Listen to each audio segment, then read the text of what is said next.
In March of 2020, we expanded our garden, adding this whole area behind me. I added 6 raised beds and this row of arched trellises. One of the best parts about this new garden is that it receives full sun. I was amazed at how quickly things grew when I added this part of the garden. Most of the other areas that I garden in receive quite a bit more shade, so the extra sun was definitely a plus. So because this area does get full sun, I decided to add some temporary shade over this part of the garden during the hottest months of the year. So here is how we added shade to this part of our garden. But if we haven't met before, my name's Angela from Growing in the Garden, and I love to share garden inspiration and helpful tips so you can be successful in your own garden. So the first thing to think about when you're adding some shade is some supports. So we needed to add some additional supports for the shade. I already had these 2 10-foot tall poles in place for the lighting in my garden. They were put in place at the same time as my arch trellises by Jordan from Two Brothers Metalworks. The 12-foot tall steel supports are buried 2 feet deep and cemented in place. There's also a hook welded onto the end of each pole.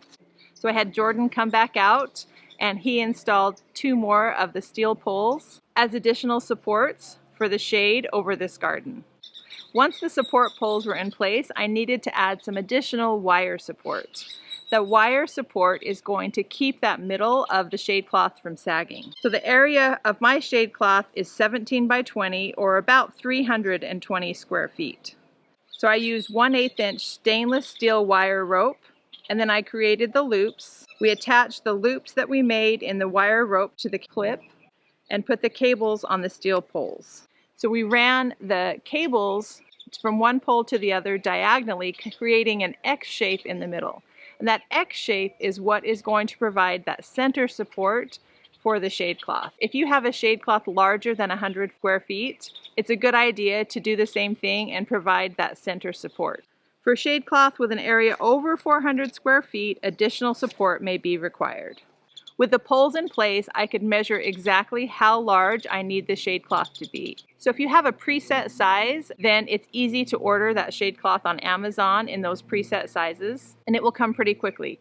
If you need a custom size like I do, it will usually take a couple of weeks to get that shade cloth. But they do custom sizes, which makes it really convenient. So I chose a 50% white shade cloth to shade my garden, and I've been really happy with the results. I'm standing under it right now. You still get some light to these vegetables, but it's not as harsh when the sun is at its highest. I chose white because of the reduced heat buildup, because that white is going to reflect the sunlight. So having a white shade cloth means that my flowering plants will still get plenty of sunlight. So my shade cloth is up about 10 feet high. It's going to block some of that sun when the sun is at its highest point. It's not going to block that early morning sun or even some of that later sun. Shade cloth comes in different coverages. You still want to have some sunlight reach your plants. You don't want to completely block out all of that sunlight.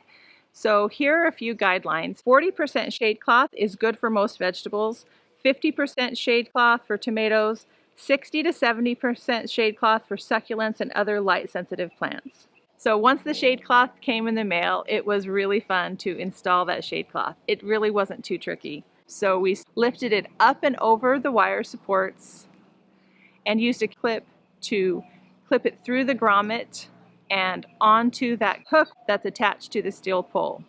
We did this on all 4 corners. Luckily, our measurements were pretty good, so the shade cloth fits really well.